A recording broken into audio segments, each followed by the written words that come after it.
IRI, New Delhi, to welcome by offering bouquet, shawl and memento.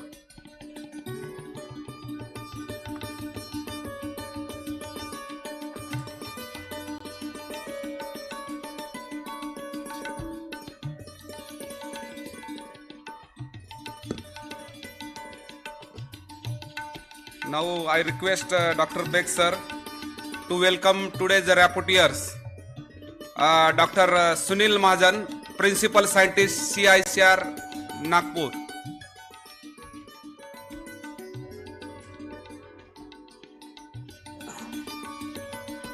By offering a bouquet.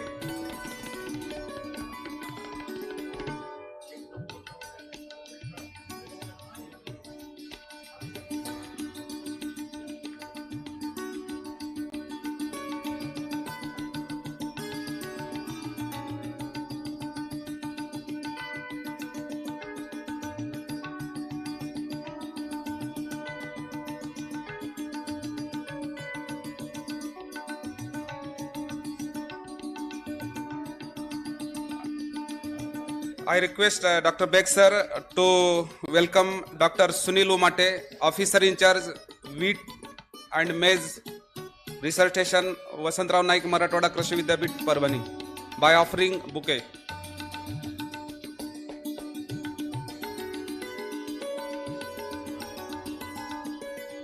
Now I request today's co-chairs to start the session.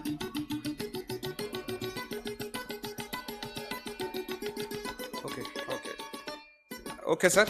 Now I request Dr. Beg sir to welcome Dr. Rajendra Prasad sir, former Vice Chancellor, UAS Bangalore, to by offering the bouquet.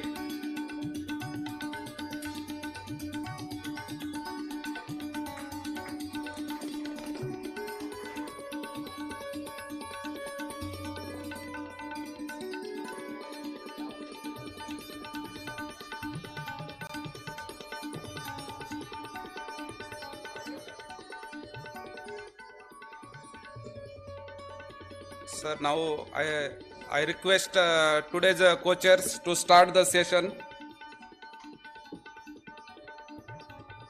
Thank you, sir.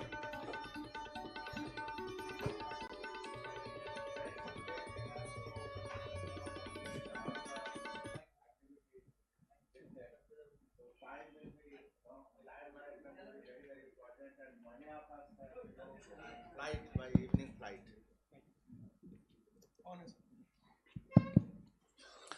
I welcome you all, in this third day session, first session. My request to chair, co-chair and all organizers is, please manage time today because many of us are having evening flight. So Dr. Pravda particularly mentioned that because, very senior person, he said that 7 p.m. I have flight. So things should be completed, all business should be completed in time. So this is one request that we have to manage time for the participants and the organizers. They have to take care. Thank you very much. Sir.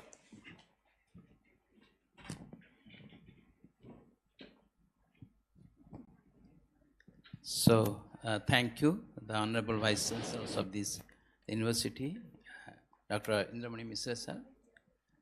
We have co-chair Dr. S. Rajendra Prasad, former Vice Chancellor, US Bangalore.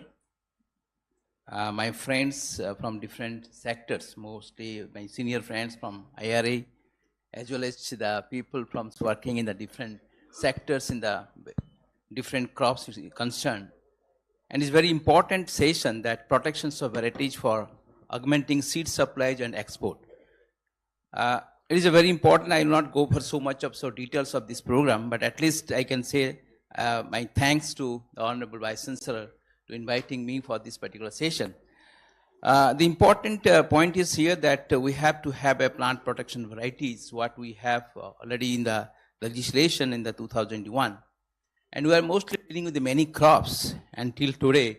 As I know, we have over 6,065 varieties already been registered or certified, or certification has been issued. mostly, and then in that crops also itself, I have seen that in cereal crops and other crops it is maybe about 6,065, but in cereal crops it is 4,000, more than 4,000 crops which is certification has been issued.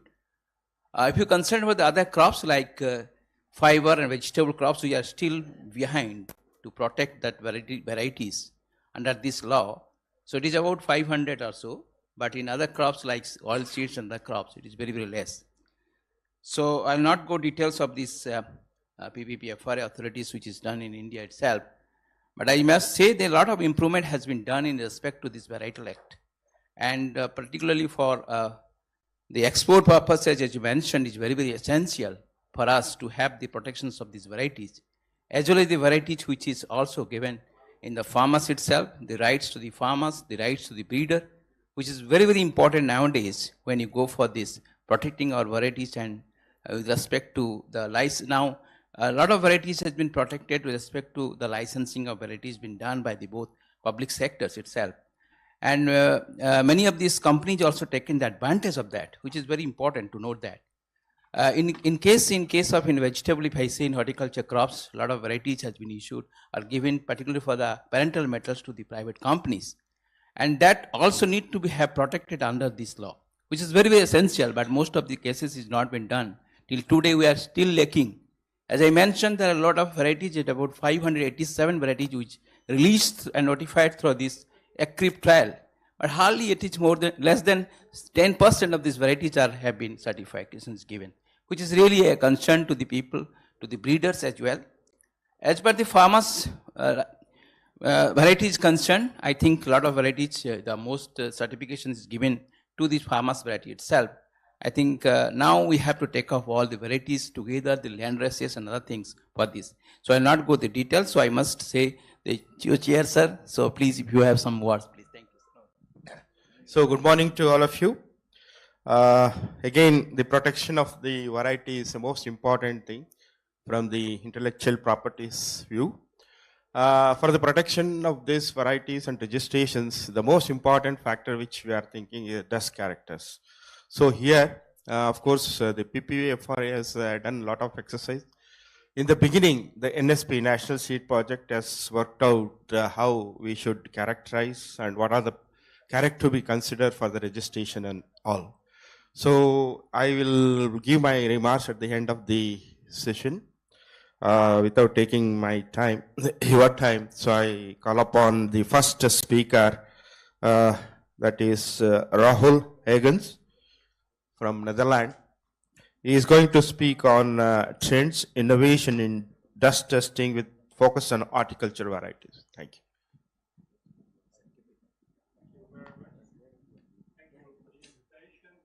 I'm very pleased that I be able and invited here to speak about the US testing and plant breeders' rights protection at the 12th Indian Seed Congress, National Seed Congress. Let's see, where is mine?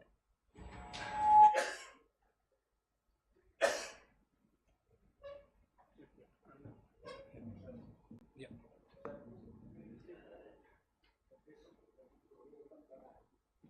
So I will start about trends and innovations in the US testing, but before doing so, I go back a little bit to what kind of work we do in the Netherlands. 2 minutes about the UPOV, the International Organization for Plant Variety Protection, and then into characteristics and what happens in innovation in the US. I work at NAIK Tuinbouw. I'm the head of the variety testing department, responsible for testing of varieties, but also to identify varieties that are in the market. We do governmental tasks, but we do not belong to the government. So that's a special arrangement in law in the Netherlands. So we are regulated by the ministry.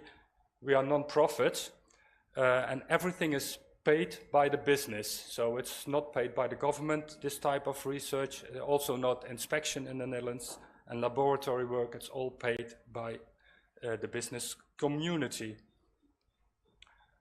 The activities that we do is that we tried to help good seeds and good plants marketed, and not only marketed in the Netherlands, we try to advise and give advice how to market it elsewhere as well.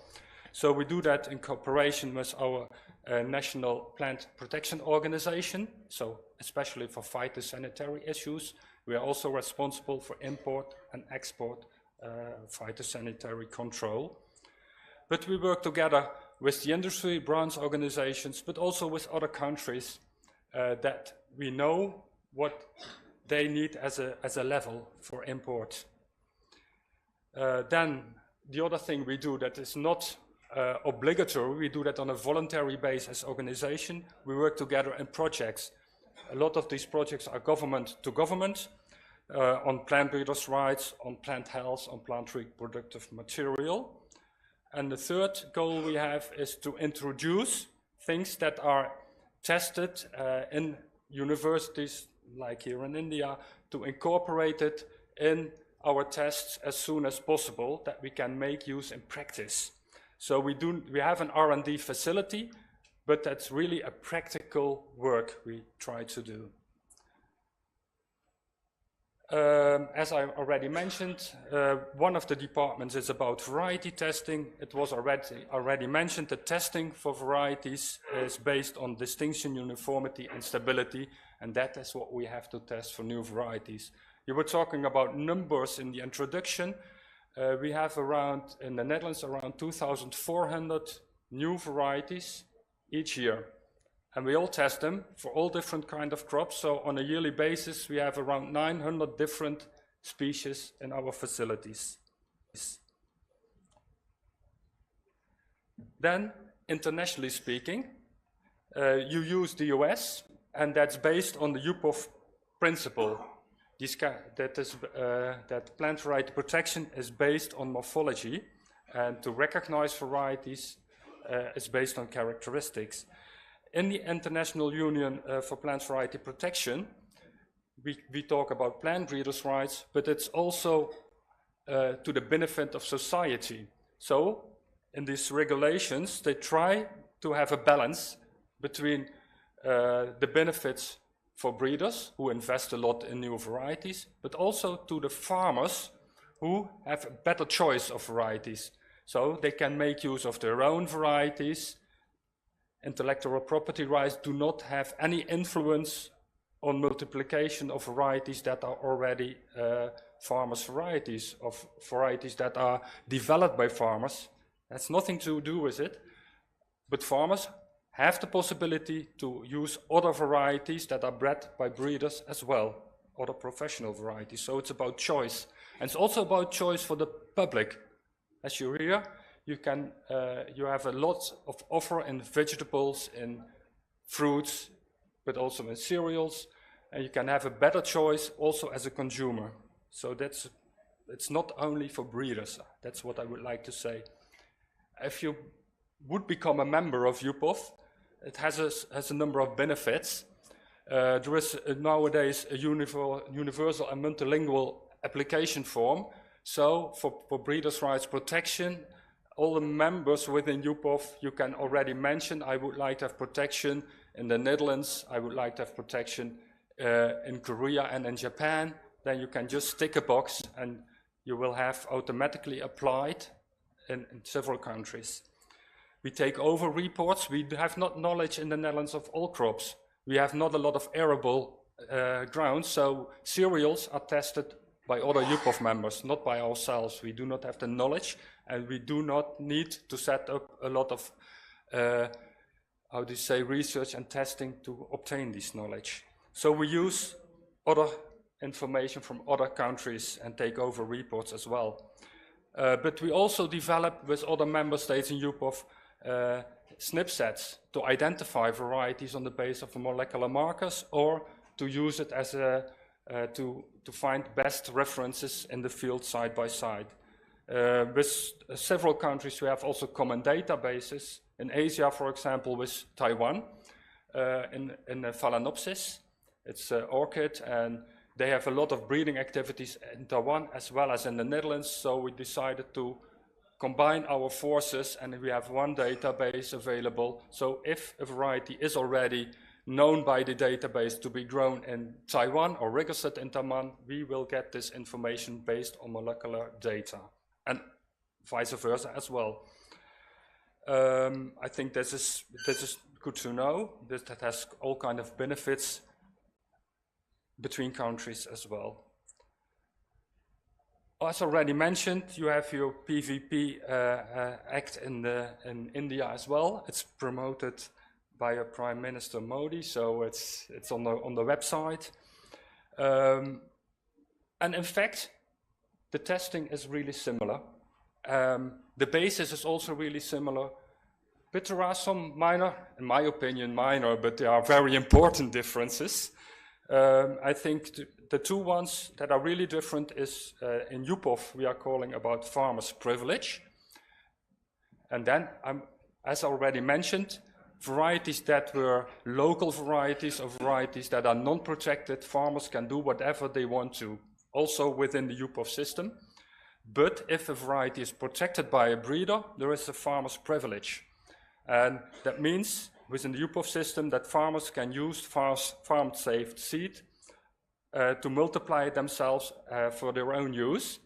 And in some countries they have to pay a certain amount for it on royalties, but in many countries they don't. And it's up to the member state of the UPOV themselves to decide the level of payments. What is not possible, and that is possible with farmers' rights in India, that they multiply and sell protected variety material to other farmers. So that's a difference. And what is also not possible within the UPOV system is that you multiply as a farmer a protected variety that is not your own variety, and that you sell it under another name to other farmers. So yes, you can multiply all varieties that are not protected and sell it, whatever you would like to do. If it is a protected variety within the UPOV system, then you have the farmer's privilege and you can make use of farm-safe seeds if you incorporate it in your own law. But it has to be, of course, in the Indian law as well. Sometimes UPOV, plant breeders' rights, is, how to say, people think that's a patent, but it is a kind of patent, but with some exceptions. One of the exceptions is the farmer's privilege. I come back to the breeder's exemption as well. But it is not a patent in a way as you patent technology. So you cannot patent a variety in many countries, except for a few. And there are countries like in the USA where you can patent a variety, but then you block further breeding.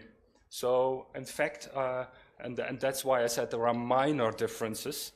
This would be a very big difference. Then we could not use material for further breeding if we use true patents. So that's not what we are talking about.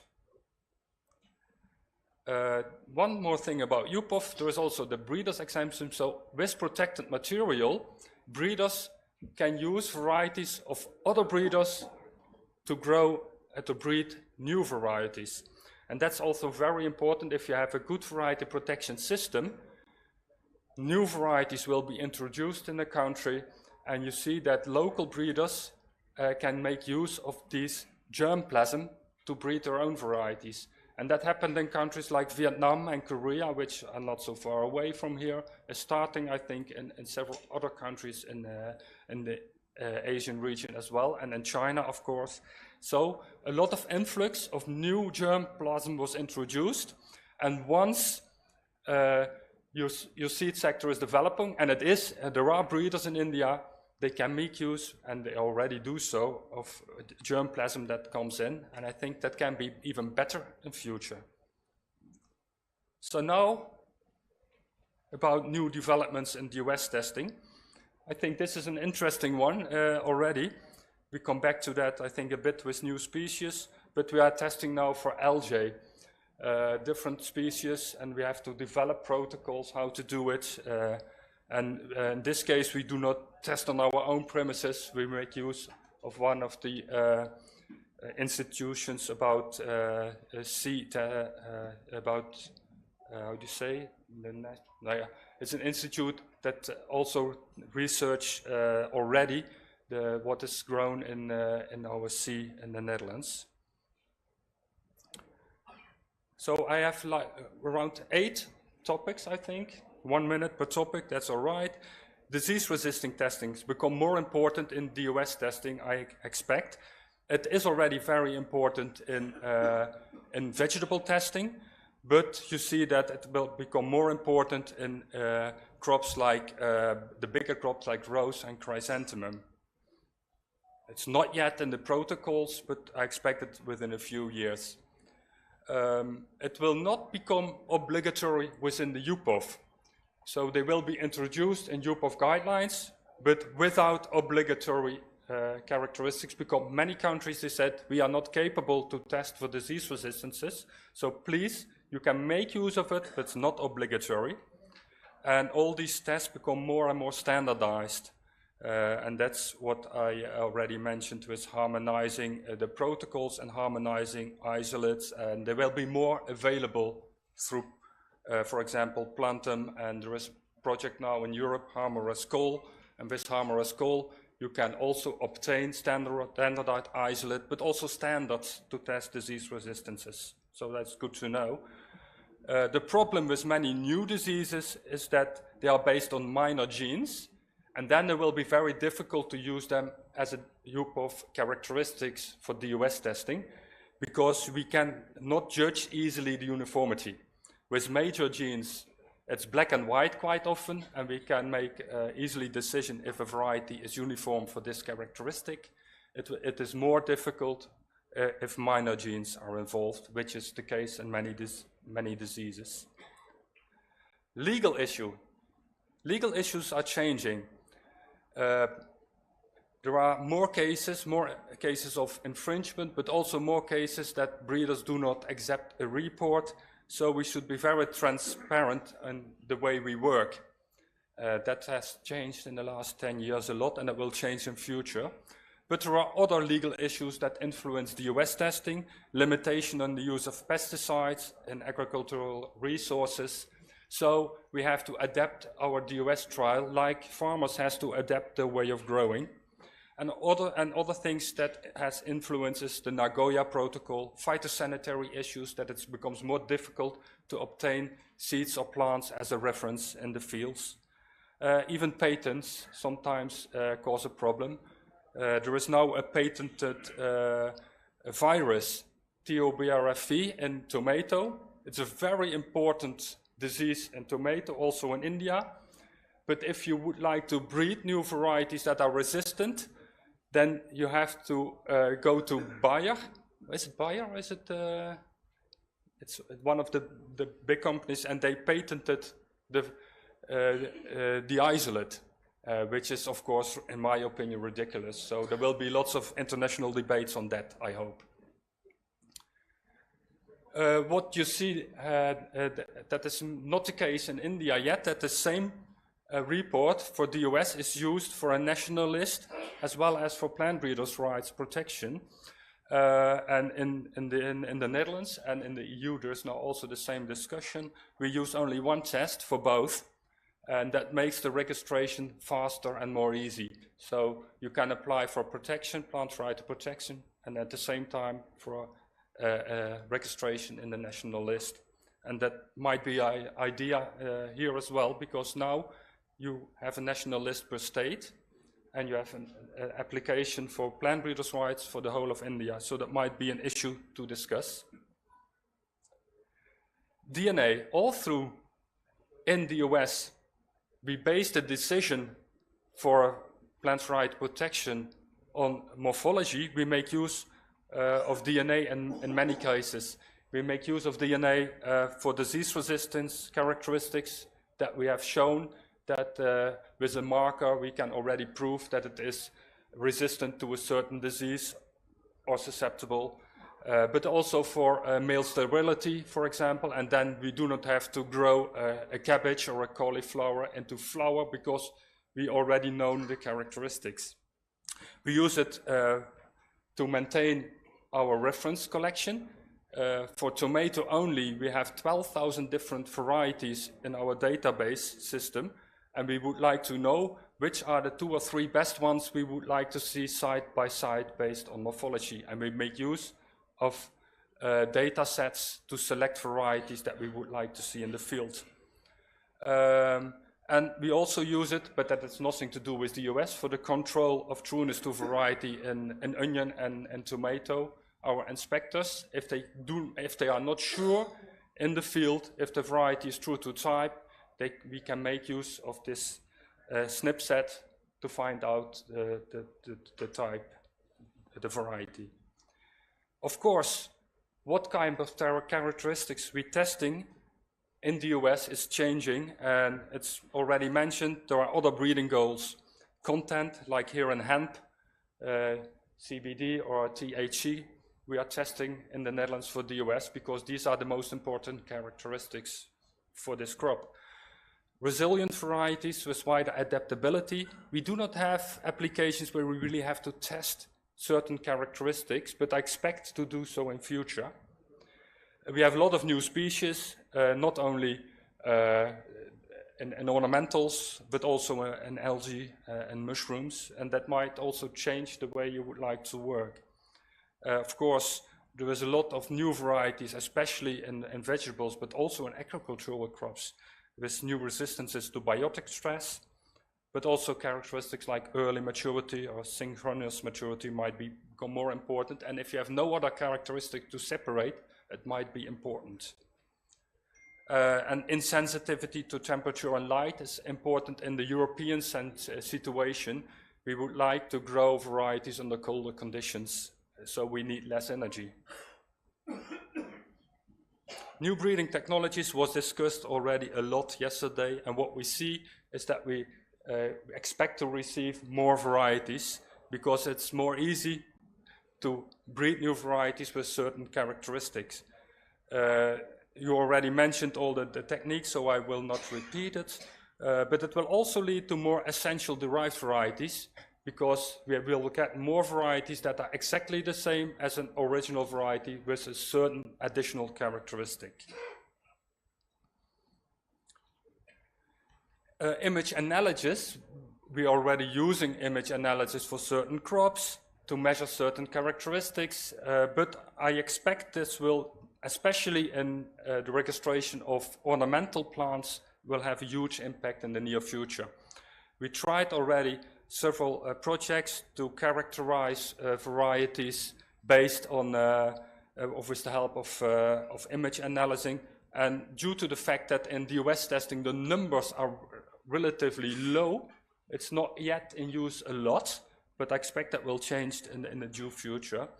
I think another thing that is now changing is the comparison of pictures via the internet. We're trying to develop a tool that we can easily pick the best references just from the internet by using a picture that we make of the new application, and with this tool we search on the internet for the best varieties, because now, especially in ornamentals, some of our examiners are looking for 4, 5 or 6 hours to find the best variety by looking all kind of websites on their own, and you know that you have not seen everything, so this is a change that we are trying to adapt. Standardization of color was also discussed by one of the speakers yesterday. Wageningen University developed a tool to standardize color in different color worlds to the colors that are used in the US. It's the RAS codes. I'm nearly finished, 2 minutes maybe. And that's really helpful. Korea has a tool that's also freely available via the UPOF website, and you can also go to the Korean PVP office. They will send it to you, and you can make automatically colorations, and they will give you the best RHS code, the closest one. Databases, that will change the world, I think. It gives new possibility for combinations. We have new systems for cooperation between countries, and I think for many levels we try to harmonize, and that is also a benefit in working together, also within UPOF, to harmonize databases. And this is, I think, the last one I mentioned as a development, artificial intelligence, but that's a difficult one to predict. It's really relatively new. Do we need specialists in the future, or can we computerize everything? What characteristics? Because they look truly different, maybe not to the morphological characteristic that we think are suitable or based on genomes. So yes, I have no idea where it develops.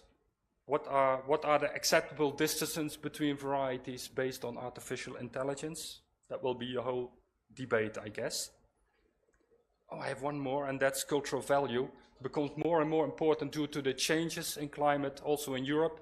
We are now trying to incorporate certain cultural value testing together with this, and maybe they will be incorporated in future, some of these characteristics for plant breeders' rights as well. That's in debate in Europe.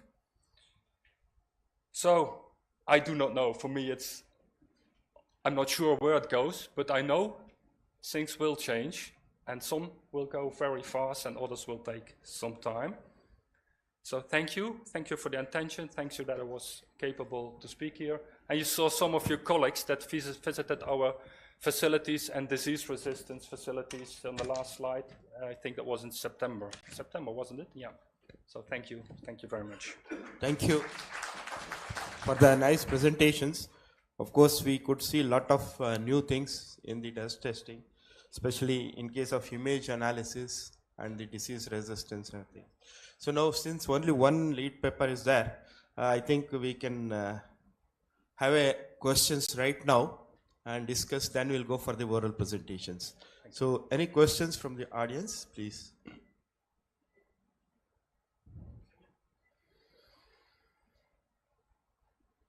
No questions? So then I have one question that is regarding the image analysis. Which part are really have to take when we are going for the testing? I'm sorry, maybe you can repeat once more? No, in image analysis, yes. Which part, either plants, leaves, or the flower character, or the seeds, which one? We started already like 15 years ago in onions and carrots and beans with the fruits.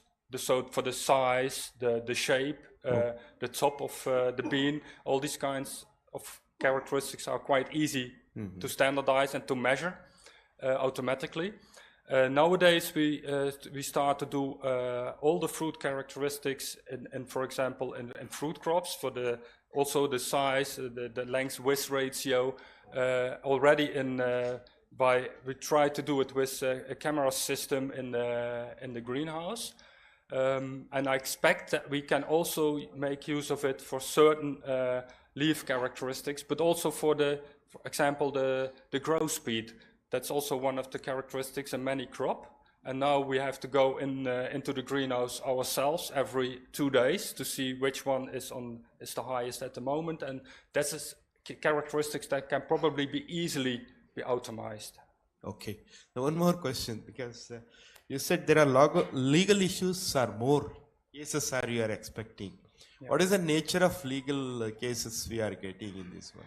Yes, I also referred on the sheet to the website of the European Plant Breeders' Rights Office. All the legal cases in Europe are available on this website, okay. So you can easily go there. Okay. And but most of the cases are some are nullities that other breeders after the registration mention.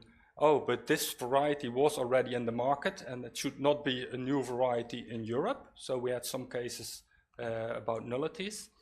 The other is that a lot of infringement cases so that's not about the registration itself, but later on that when it is in the market that we can give advice to the breeder and the grower if a variety that is grown, if it is truly the protected variety or it's another variety. So that's in practical a lot of questions. And I think what happens as well is that some breeders not always agree with the characteristics. So in that case, we got a debate about the report itself and about the conclusion. And it's our conclusion. So if our examiners say, okay, this characteristic, we say it's a 3, for example, or a 4, according to the UPOV classification, and the breeder says no, it's a 6, then sometimes we also run even to legal court about how to classify it. Yeah. Okay, thank you, sir, for the excellent presentations.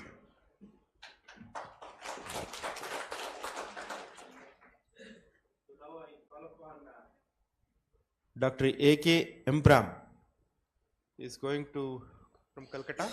No, he's not there.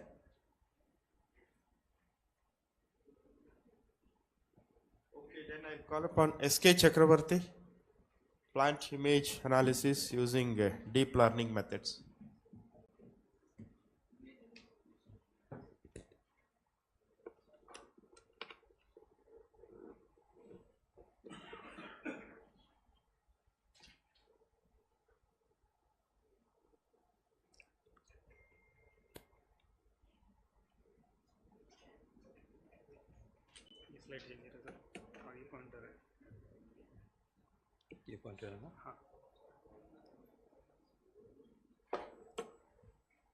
A very good morning to all of you, the co-chairs on the dais, very esteemed illuminaries of the dais, the participants for this National Seed Congress, and my dear friends. It is very easy for me because the tone is already set by the lead speaker. We are in the era of plant variety protection, DUS testing, and using the very recent technologies in the field. I will just introduce a few things before I come to my presentation. There are a large number of varieties and land races with unique characteristics adapted to different agroecological climatic zones throughout the country for different crop species. A rapid identification is necessary. Genetic purity is again a very important aspect of seed lots, which is linked with variety identification or classification that actually governs the economic yield of a crop or seed production, for which the varietal purity is very, very important. That's why variety identification serves also as a tool to respect the plant breeders' rights. Now, DUS testing, we all know about the plant variety protection system in the variety identification registration process, but it has a major drawbacks. It is very slow method. It's subjective to many environmental conditions, weather conditions, polygenic nature of the characteristics or features it has. Pleiotropic and epistatic interactions are also sometimes gives a faulty observations to the observers. And many times it is ineffective for many essentially derived varieties, what in the first day Dr. Mangalarai has mentioned very categorically. Now, DNA-based methods are available in many crops for variety identification characterization, but still it is not approved or recognized by neither the UPOV system nor the PPB FRA systems of India. Image-based system, Mr. Co-Chairman Sir was asking to the lead speaker, what I could gather from my literature survey is that yes, it's one of the tools. In many crops, including rice, it has been used mostly for seeds and few plant parts with differential accuracy of 52.53% to almost 99%. Leaves, tubers, seeds are mostly used. Now, what we find is that because my target was the basmati rice, again, it's very high value crop. It has a very limited gene pool, we all know. Fortunately, Dr. Gopal Krishnan, the basmati rice breeder, is available with us. But no attempts were reported for classifying these rice varieties based on whole plant features.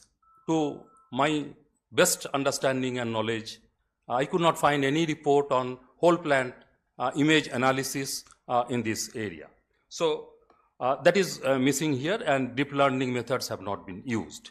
Now, with this understanding background, I have made a research projects on with my students that plant image analysis using deep learning methods for distinguishing basmati rice varieties. Other varieties can be distinguishable using the traditional DUS morphological based characterization systems.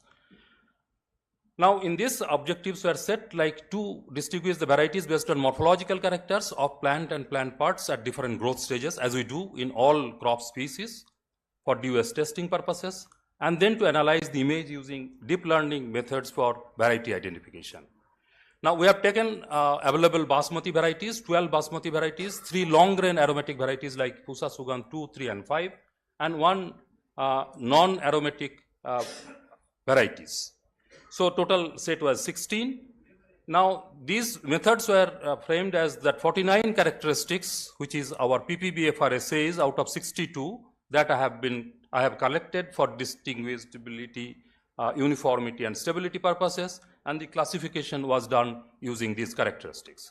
Now, what we find that out of these 49 characteristics, 24 characteristics among these basmati, long grain aromatic, and non-basmati varieties are monomorphic in nature. So they cannot be used for identification or classification of the varieties. Further, the 25 varieties belonging to leaf characteristics, stem characteristics, panicle characteristics, and grain characteristics have some differences among the varieties. So using these characteristics and some of these basic, which is notable characteristics, distinguishable characteristics, we could identify almost all the varieties except this PS2, PS3. This we cannot characterize finally. Similarly, Pusa Basmati 1 and improved Pusa Basmati 1, because genetically they are very, very much similar. So we could not identify these based on the DOS characterization process. And therefore, we have attempted the analysis of plant and panicle images using deep learning methods for variety identification with the same plant sets, where we have used the whole plant's photographs, pictures at different stages of its growth. Say growth stage 1, it is before anthesis, maybe it is plant development stage. First panicle emergence stage in stage 2, stage 3 when it is becoming a milk stage of the grains, and then before its ripening stage we have put stage 4. 12 plants were selected in each variety. Photographs were captured using a normal DSLR camera under open field condition. It is not the in-house conditions. So it is in the field conditions with a white background. So these are the top view we have taken, side view 1 and side view 2, so that we can capture as many pictures as possible from different angles. From each angle, 15 photographs were captured for each plants, 12 plants per variety. Now, we have used the deep learning models. Now, these deep learning models are available online. It is in the public domain, Inception V3, ResNet 52 V2, then VGG 16, VGG 19. These are actually available, and they have different characteristics. I am not going into the details of these characterization, and they have all advantages and disadvantages among themselves. Now, we have trained the varieties with these images at each stage, and then test it again in test data sets. So 80% of those images collected has been used as a training purposes, and for testing 20% of the images has been used. Now, what we find that in the training images, more than around 4,000 to 5,000 images has been used at different stages of its development, plants development, and same 20% of those images has been used for testing these images. What we find in the analysis is these 4 models, training accuracy was as high as 88%, and testing accuracy was 73% in stage 1. Stage 2, it is Inception V3 has given 90% plus in the training accuracy, while testing accuracy is 68%. In stage 3, it is further increased to 91 and 66. And in VGG 16 in stage 4, where the distinguishability was very high, it was given 95% and 73%. So what we find that stage 4 is the best time for its distinguishability. Precision recall and F1 score also gives a positive indication at stage 4 in that particular model.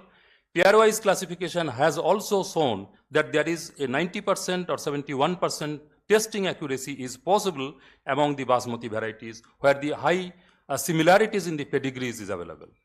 Further, a confusion matrix has been used here, and this is nothing but an error matrix that a particular variety is matching to how much and how many are not matching to that variety and maybe varieties similar types. So there also we got few varieties like Pusa Basmati 1637 and 1609. 100% it is matching to its characteristics features. So there is no outliers. While some other varieties has given a chances of its mismatching. So panicle images also we did, but where we could not find much of the positive points here because testing accuracy was only 48%. So therefore, I conclude that using morphological data, we could conclude that some varieties could be differentiated from each other by at least one character.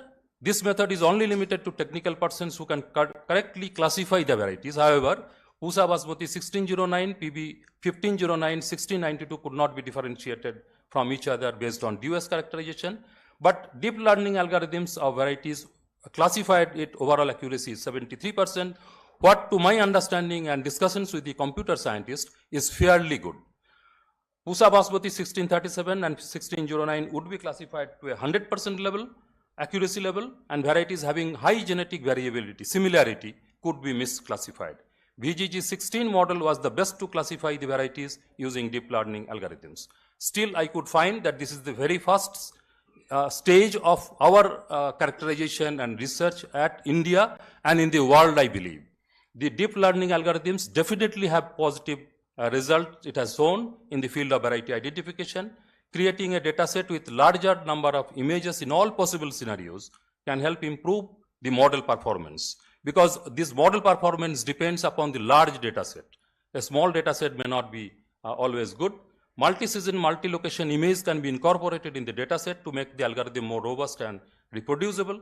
With further improvement of these algorithms can be used as a variety identification tool, and variety-specific image verification could be useful in field standard assessment and certification, what Dr. Mangalaraj was mentioning, particularly for the EDVs. So that is the need of the hour, where a handheld camera, a mobile camera, can be used to take the photographs, and then it can be matched with already known database, whether it is true or not true, or how much true, how much not true. I think that is the whole purpose of this exercise. Now, I do acknowledge my student Avik Roy, Dr. Satyendranath Bandal and Subhajyoti Das, they are the computer scientists of Kolkata. My colleague Manjunath Prasad, Pralay Bhaumik is the breeder in the genetics division of IARI. Dr. Sudhir Srivastava is a bioinformatics scientist in IASRI, New Delhi, and my technical person Anuj to grow the plants in the field. Thank you all for your patient hearing. So thank you, Dr. Very nice presentation. I think any one questions, if you have anybody, just only one question related to this topic. Yeah. Yeah, please go ahead.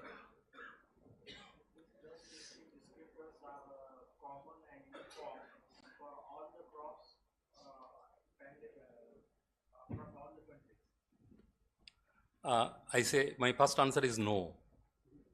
It is not common for across the countries, across the crop species. It is all unique for species, and also some commonality is there among the countries, but not all.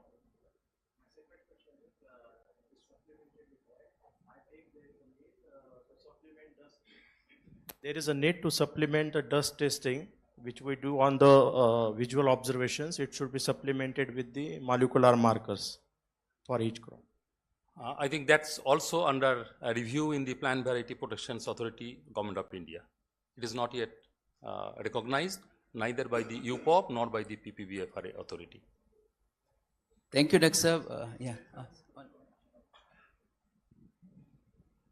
Thank you. Yes, molecular markers and data sets, they are recognized, but not for decision making. So you can make use, and for example, beans, there is in UPOF now an example that you make use of DNA or image analysis maybe in future to select varieties that you would like to see only one time on the field side by side.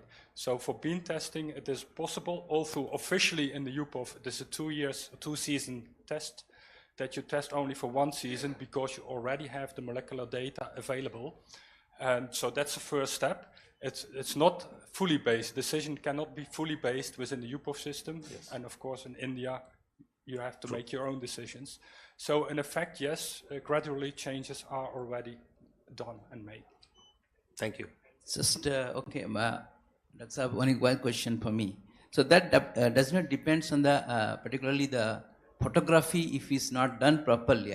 I don't think it will be one way to give it out. Any type of photography you can do in that. That's what I tried from Yeah. the field conditions at different angles with not only one person, different persons. So Okay. that's what the, what you call the variability in the data, Okay. because that is important. If it is Yeah. uniform data, then you will get always 100% accuracy. That is not desirable.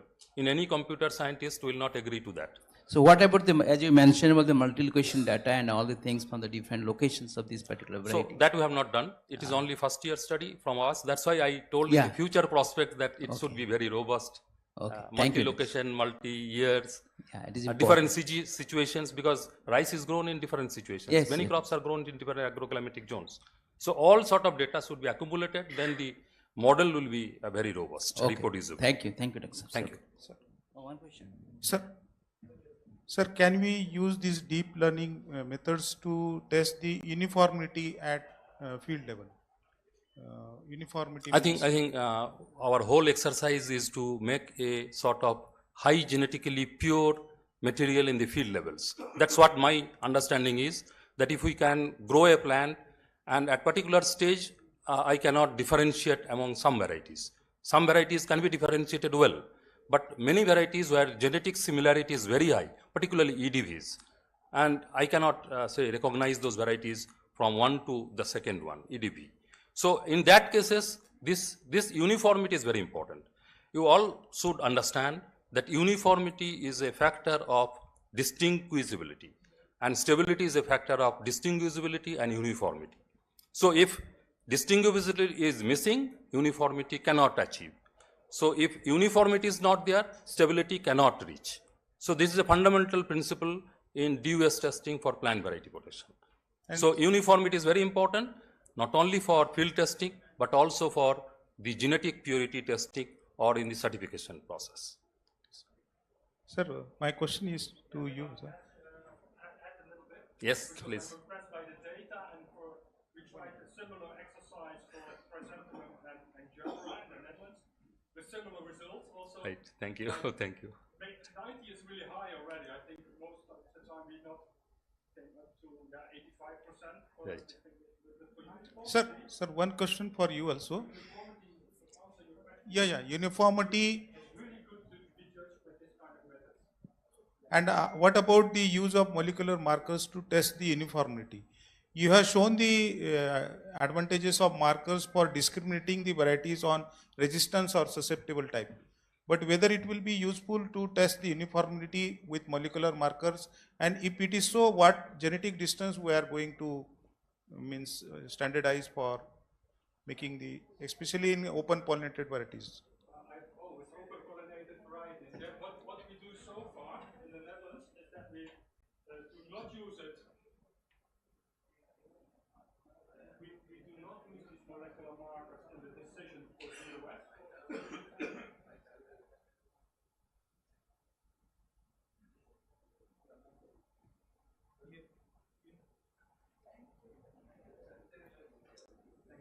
So, but what we do is that we develop for certain crops SNP sets to recognize, like you did here, and I think in one of the crops, and also in rice, to recognize it based on markers. So we developed together with other countries for, amongst others, tomato, but also onion.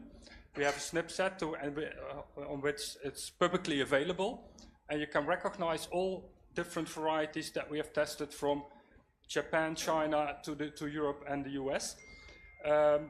And based on this SNP set, if you test a variety, we cannot tell us something about the distance, but we can tell if the SNP set, or if you have 20 or 30 or 60 samples of each variety, you can tell something about the uniformity without knowing exactly genetic distances. Okay, Dr. Saab, just to have to stop here with the discussion because you have to keep in time also. So, I just think you can discuss when you have the lunch and other periods of time. Thank you, Dr. Saab. Thank you. Thank you. Next is Dr. S.B. Ghuge from Parbhani. Variability studies for seed characterized in subflower genotypes. Please.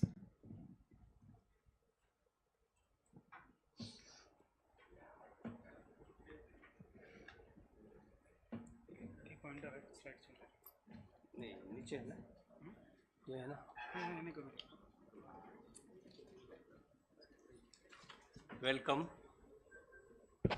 respected dignitaries, senior scientists. I am presenting here with the regarding the variability in seed characteristics of different safflower genotypes.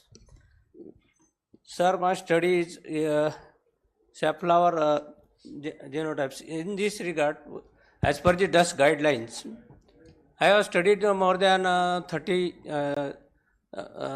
genotypes of safflower for the seed different seed characteristics. Sir, there are we have taken 10 seed characteristics.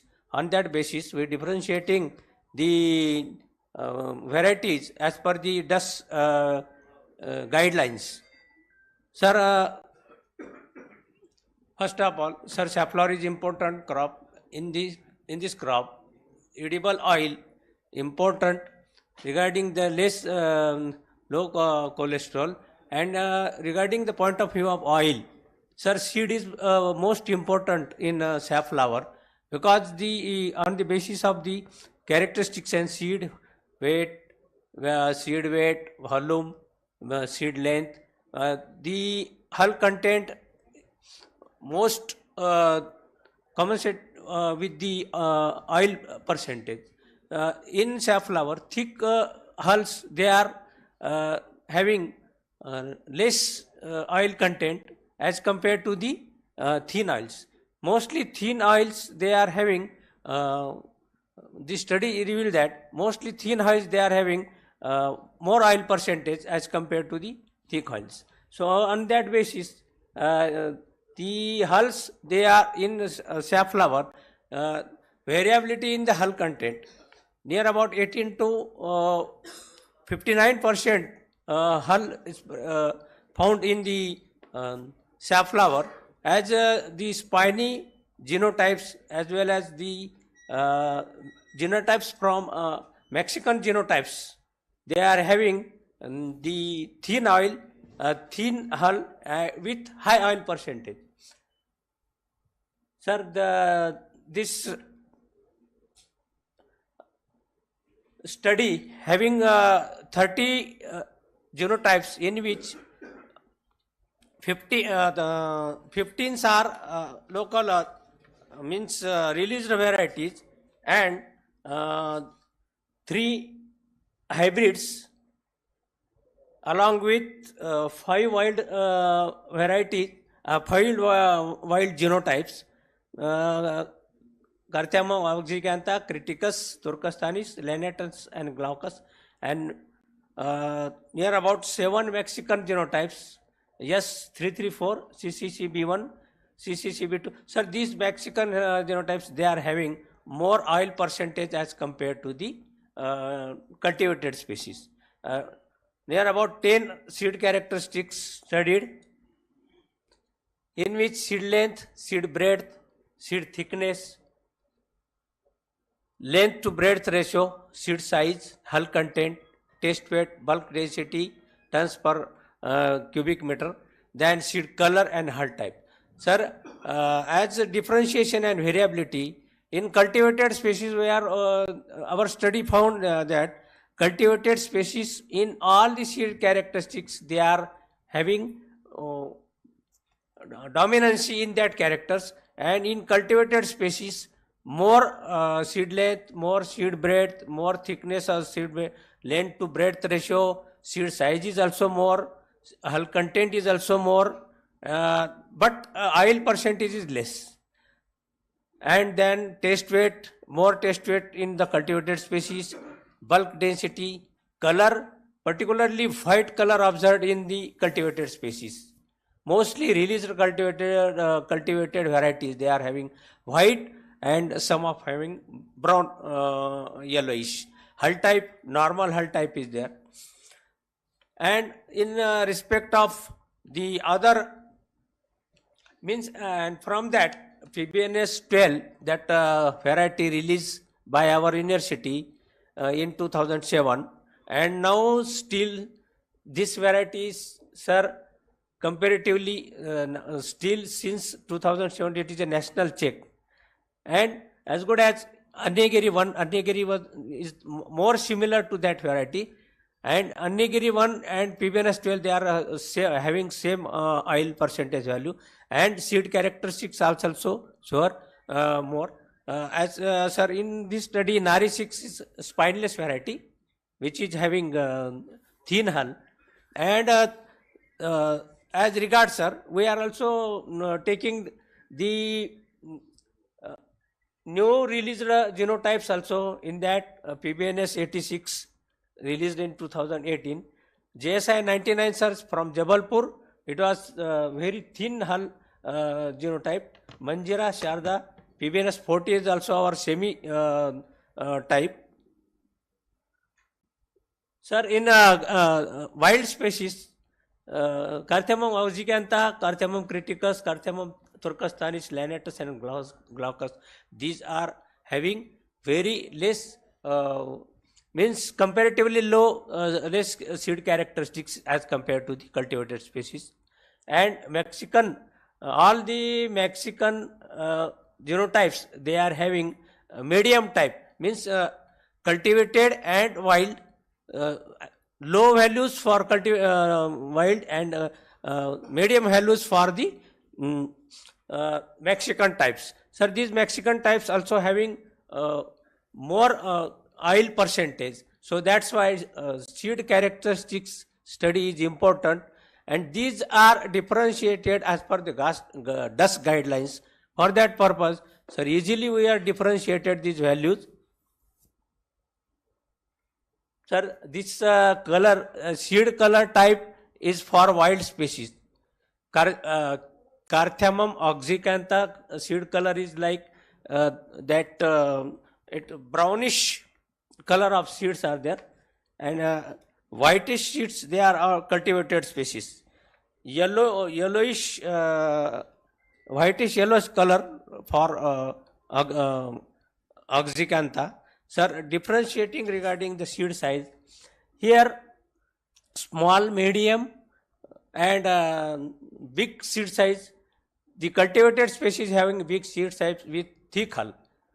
Comparatively, the wild species, they are having very thick hull, and it require also more time to germinate.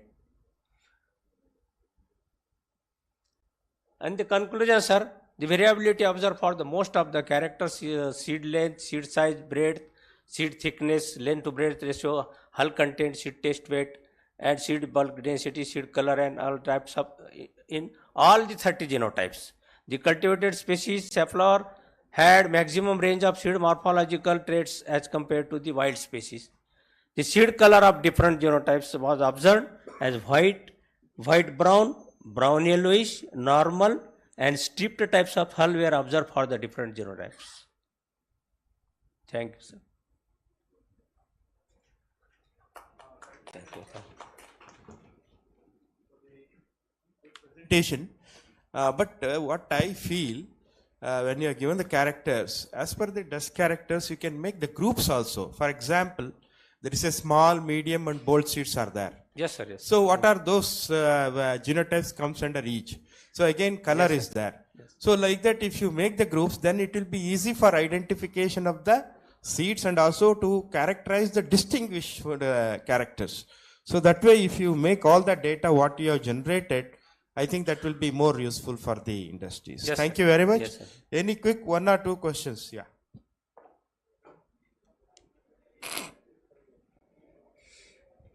I was wondering, you are now trying to find characteristics for DOS and Carthamus. There is already a UPOV guideline.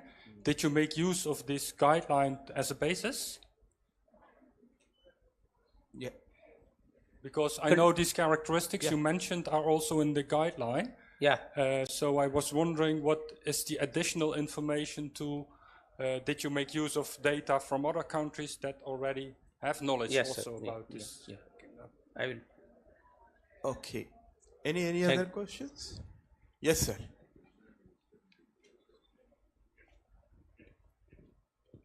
Now that information is available for distinguishing the varieties based on seed characteristics, is it not now time for us to include the ODV and seed standards in the blue book? Kindly think of it. Already it is there, sir. I think for safflower it is there. For safflower. That we have to check. That's what I'm telling you. Yes, sir. If it is not- ODV is there. Is there standard? Is Yes, there? sir. Okay. Thank you. Thanks. Thank you for the nice presentation. Thank you. So I'll call upon the next speaker, Jadhav Mamta. Yeah.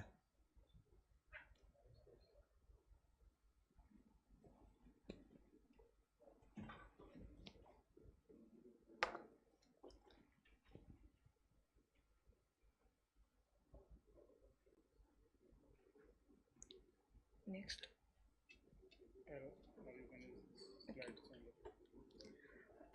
Thank you and welcome to my presentation. Myself Jadhav Mamta from Anand. This is my master work, dust characterization of okra genotypes through the qualitative character. Now the botanical name is Abelmus esculentans with Malvaceae family, is polyploid in nature, and common name is bhindi and lady's finger. Now the okra is a vegetable crop. It is the mainly grown in tropical and subtropical area. It is the money providing crop for a farmer. In Gujarat, mainly grown in 0.91 lakh hectare with production 10.9 lakh ton. Okay. The objective is the study to identify the diagnostic characteristic of leaf, stem, flower, fruit and plant morphology and seed of the okra genotypes. This is the list of the genotype can be used for dust testing. Now the material method including randomized block design with 3 replication with 60 row to row and 30 plant to plant distance. Now the number of the observation to be including for dust testing including plant character, leaf character, flower character, fruit character and seed character. Now the experimental result. Here we can see the classify the okra genotype based on the stem color, intensity of the green color of the stem, flower petal color and petal base color of the flower. We can classify the 19 genotype including the green stem color and 4 genotype including the red stem color, 20 genotype including the light intensity of green color and 3 genotype including the medium intensity, 15 genotype including yellow flower petal color and 8 genotype including cream flower petal color, and 18 genotype having a purple petal base color of flower and 5 having a only inside the petal base color of the flower petal. Now here you can see the stem color of the red and green, intensity of the green color of the stem, flower petal color of cream and yellow, petal base color of the flower of the purple based inside and present on the both the side. Here we can classify the okra genotype based on the fruit color, leaf vein color, depth of lobing, selection of the leaf blade margin. Here we can see the 9 genotype including green fruit color and 14 genotypes including light green color. In about a leaf vein color, 20 genotypes including light green and 3 including purple leaf vein color. About a depth of the lobing, 13 genotypes having a medium type and 10 genotype having a shallow type.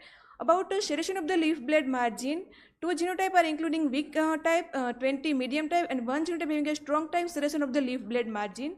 Now you can see the fruit color, leaf vein color, depth of the lobing and serration of the leaf blade margin at weak, medium and strong.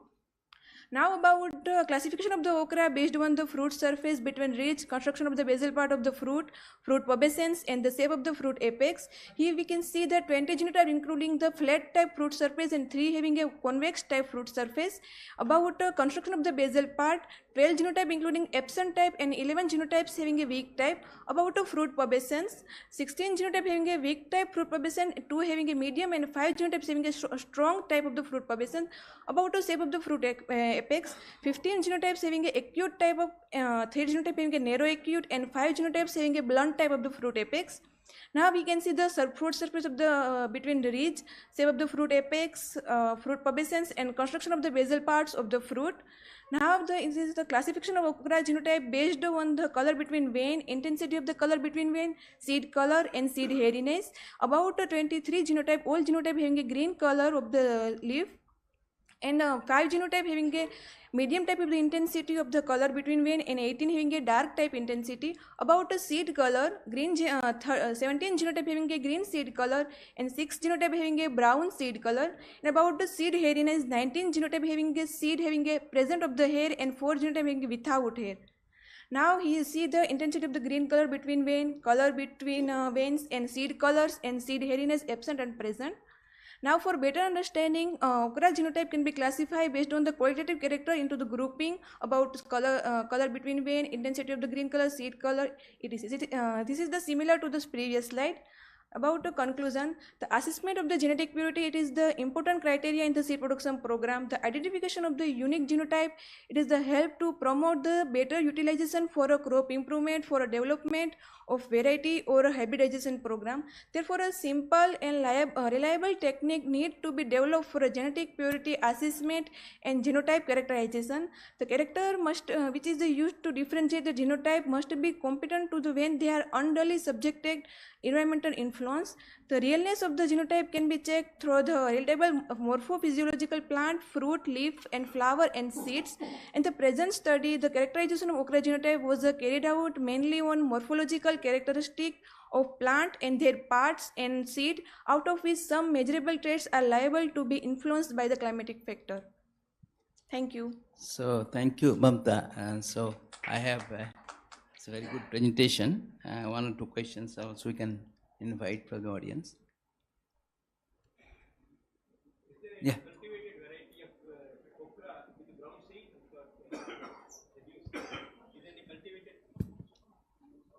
Brown seed in okra is a bit of surprise. Do we have it in cultivated varieties anywhere in Indian?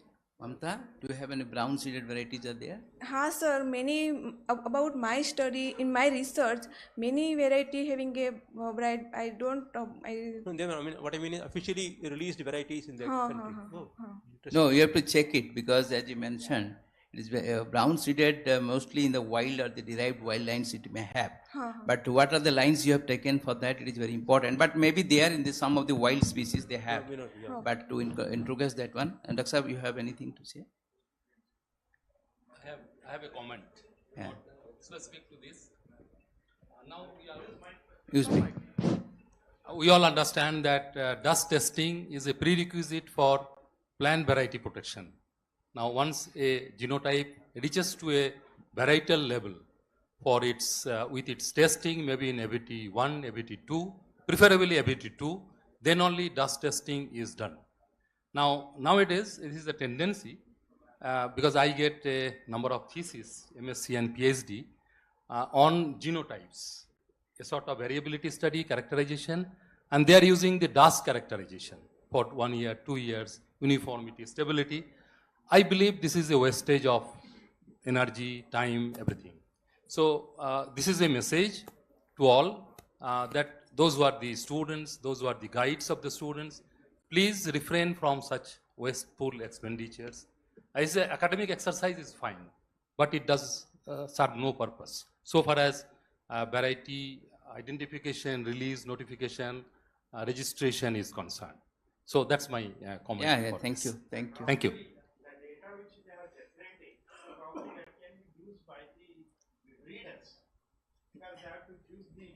No, Dr. Saab's question is different, sir. He has mentioned that why need to have a dust testing there. You can evaluate as a genotype for this one because dust testing is mentioned about the dust testing in okra, which is not important here. We have to go for genotype evaluation, is different. Okay. So Mamta, there's a one important thing that you have also measured. I don't know about the flower color and the fruit color and other things. Because sometimes it is very much a variable with the high temperature and the stage of the flower where you are checking. If you properly take the flower, it is in the yellow stage, and if it is in just going to the mature stage, it became again cream color. So that the thing is that it's very, very important traits you have taken, but the results what you have mentioned, you have to very much categorically mention the stage of the flowers. Then second is the fruit pubescence. Fruit pubescence again, how much the density is there. So that is measuring the density of the pubescence is also very important here. To have whether it is strong or weak or medium, that is again important thing. Also the seed hairiness. I could not find the seed hairiness. As you mentioned one of these also, how much hairiness you have in the seed itself. It's a question. So I think you have taken a different type of your varieties or the genotypes. So that type of things is not required here. So anyway, so that is a good thing and you have done it. So we'll have some other, I think this is the last presentation. So thank you, Mamta. And if you have anything to say, anybody or any questions related to this one, it's okay? Okay, thank you. Thank you, Mamta. Okay, all the speakers have presented very nicely. I would congratulate and compliment all the speakers, especially the lead speaker. So you have given a lot of new things which we can initiate, especially artificial intelligence and also disease resistance, this one. So these are all the new things which we can take it up in the in dust testing. And also some, another one is the DNA markers test use. You see, this debate is going on. Of course, as both of you mentioned, it is not legally accepted. I think in the future days, it is the one of the important tool which we have to, so that we can cut short the many of the procedures. That's one thing. So I would like to compliment and thank you. Regarding this second, the speaker, oral speaker, the first one by Dr. A.K. Herbram, in case of French bean, yes, used the morphological characters and other things. So it is really good, but only my concern was, sorry. That is Googe. In case of safflower, you see, as some of the audience mentioned already there, how it is different from the existing one, that you have to clearly spell out. And also if it is, as Chakrabarti mentioned, if it is for the notified varieties, what are the important characters which we can take it for the differentiation, especially in case of seed certification system, we need to identify those characters so that our inspector can make use of that, especially for the ODV, other distinguishable variety, even in case of paddy also. In case of your presentations, in fact, we want to go for the image analysis, because I have personally experienced a lot of the hybrid rice has been rejected because more than 20 seeds it comes under the ODV. This is not due to the actual mixture or something like that. It is due to the identification of ODV by the technicians. So this is the problem. In case of this kind of technology is going to be used, certainly we can minimize the errors while doing the certification and quality assurance system. So I must thank you. And the last one, Mamtaji, it's good. And then Google, you have made the things, but only thing you have to classify those varieties and tapering, because we cannot use the same characters for all the varieties. For one variety, we have to use this particular. In case if you are not able to differentiate, we have to go to the next character. So like that, we have to taper it. So that way you can reorganize the data. Then the last one, Mamta, you are excellent. But the only thing is, as you mentioned, the stage of the crop. See, every time. And also because the darkness and light color, so these are all the things when it is expressed, and especially the pigmentation part. When the temperature is more, the pigmentation will also be more. So therefore, while drawing the observations, these are all the points to be considered. With this, I once again compliment, and also I would like to thank the organizer for giving me the opportunity. And also I thank my chair, Dr. Beraji, and also Dr. Chakrabarti, and all the audience for the patience. Thank you once again. So thank you very much, sir. As you, our Dr. Indramani sir mentioned that we have to in time. So we are just 5 to 10 minutes behind the schedule, but we are in time, sir. The thing is that, as you mentioned by the co-chair about this, a lot of things has been discussed here. One important thing is mentioned about this farmer's privilege by the first speaker itself is very important here. Here the farmer's privilege so much, and all the particularly in the vegetable and horticulture crops, the people, they just save their seed for the future generations. And most of the cases, about 60, maybe about 50% of that vegetable seeds they are using for the next generation itself. So this is again in the privilege, as you mentioned, in India itself. So thank you very much. And also, as you mentioned about the breeder exemption, which is very important for all of us to have, particularly for the varietal development and other things, which is mentioned in the Netherlands itself. And also in India, we are mostly of this type of things we are just have a MTA and giving to the breeders for the rights to also work in this particular aspect. So these are the most important things. And as our speaker, Dr. Chakravarti, also mentioned about a lot of things about deep learning methods, which is very important, and new science is coming here, particularly for the image analysis, which is important. So I'll not take so much of time. I thank to the organizers to have this type of presentations, also just inviting me in this project, these things. And also my sir there, the most esteemed Professor R.S. Paroda sir, Madam Delaney, and many of these, Dr. Patil sir, Dr. Sanjeev Kumar, many people are there here in the audience. So thank you very much giving me this opportunity. Thank you very much. So also rapporteurs, I also mentioned the rapporteurs also, they have to, I think, have the proceedings, and then we'll take up this session. Thank you very much, ma'am.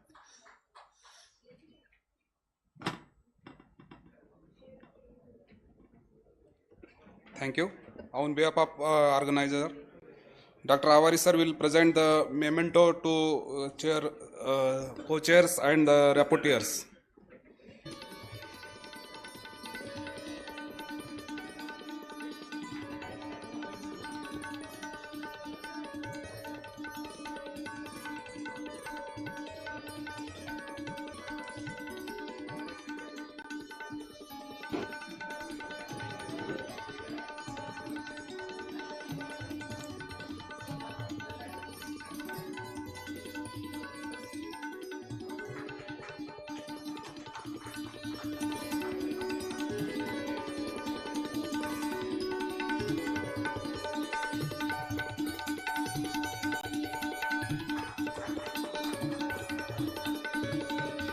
There will be tea break for 5 minutes. After tea break, there will be next session will start.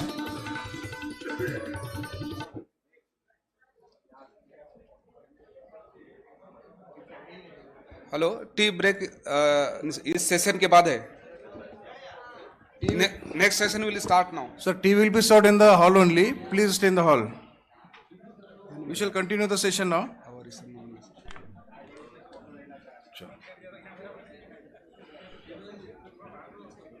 ये पकड़ो बड़ा.